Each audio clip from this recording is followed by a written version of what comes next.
This is gonna be weirder than usual. Can't be helped.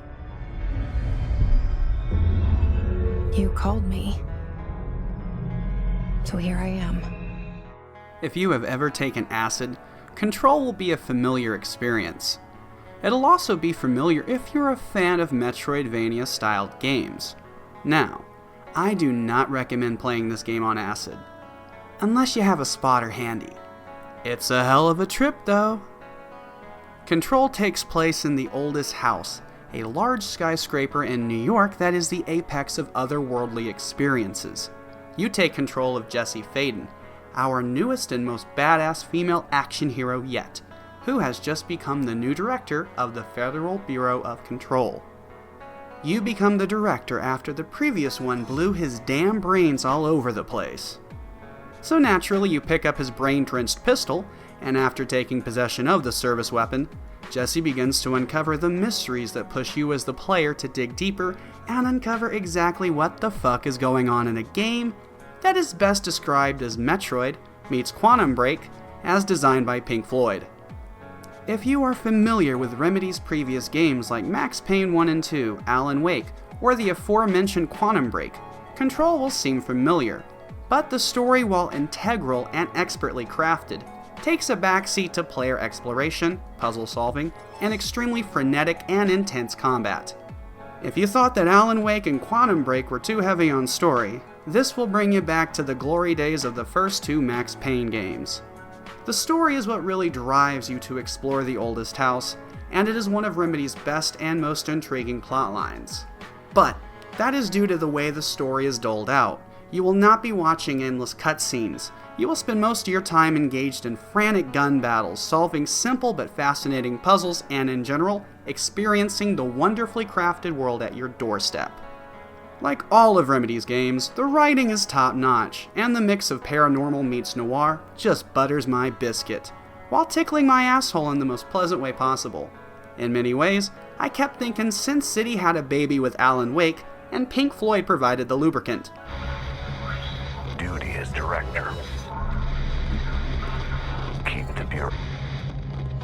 Did you hear that? It's the dead man.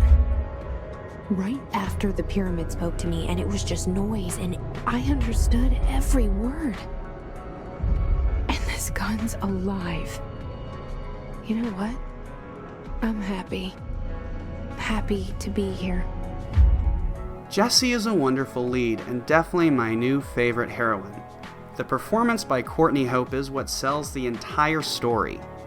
The fact that she can make some pretty out there dialogue sound compelling and natural, while making her character easy to root for and effortlessly charming, is something that you really only see in a Remedy game. The cast of characters she interacts with are just as likable or threatening depending on the situation. And of course, the entire game, down to the notes and hidden logs you find, are exquisitely well written. Then again, do you expect anything less from Remedy? Who I swear paid me nothing for this review, although I will take a custom Jesse action figure as payment. Pretty please, Remedy? When it comes to kicking ass, Jesse puts the boot in ass kickery. You'll start out with only your trusty service weapon, which has infinite ammo. It just takes a few seconds to recharge once you've blown your load. And blowing your load feels as good as, well, blowing your load.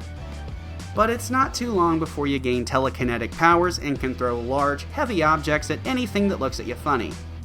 Before you're even halfway through, you'll gain a shield ability and my personal favorite, Possession, where you can turn wounded enemies to your side to fuck up the other side. The last ability you unlock is Levitation, which is just fucking boss. But it should have unlocked sooner because the game just doesn't feel quite right till you can fly over the ants pestering you. These abilities are not only fun to play around with, but they're vital to your survival, as there's no regenerating health. You must pick up health that enemies drop once you mollywomp their asses. There are no difficulty levels to choose from, as the game has that stupid rubber band director-controlled AI, which I've never been a fan of. Kick too much ass, and your ass will be the one getting kicked. It is more fair than other games that try this style of difficulty, but I still find it really annoying to get in a groove, then get fucked like it's prom night and I just had a roofie colada. The difficulty spikes are pretty much the only thing that irks me about this game. That feeling of being top dog only to be fucked like the bottom bitch is just a boner killer. My boner was not down for too long though. Even if the game has moments of frustration, they are backed with the pure pleasure of some of the most satisfying combat in recent memory. No one does cinematic action quite like Remedy. Again, that Jesse action figure, please. There are echoes of Dark Souls here, and you'll need to be on your toes, know when to dodge, and what ability to use to level the playing field. Of course, not only will you get new abilities, but you can upgrade Jesse to become stronger and more resilient. Your service weapon also has quite a few forms to upgrade, like a shotgun, sniper mode, and machine pistol variation that will change up your playstyle and give you more variety and control over how you play. After all, control is the name of the game. It was a weak pun, but one that is hard to resist for any writer. The Oldest House is quite a marvel to explore, as it has a very unique 80s aesthetic that makes great use of the supernatural setting. Expect to see many changing locales, and be sure to take your time to experience a place that is dripping with detail that sucks you into this captivating world full of concepts that are rarely seen in any form of art. The pacing is pitch perfect, and I was constantly playing just a little bit more to see where the story was going. I even read every log I found, which is something I rarely do in these kinds of games. The world may not be as breathtaking as something like BioShock's Rapture, but there are few games that offer such a deep and compelling narrative hook to their visually stunning worlds, quite like Remedy has done with Control.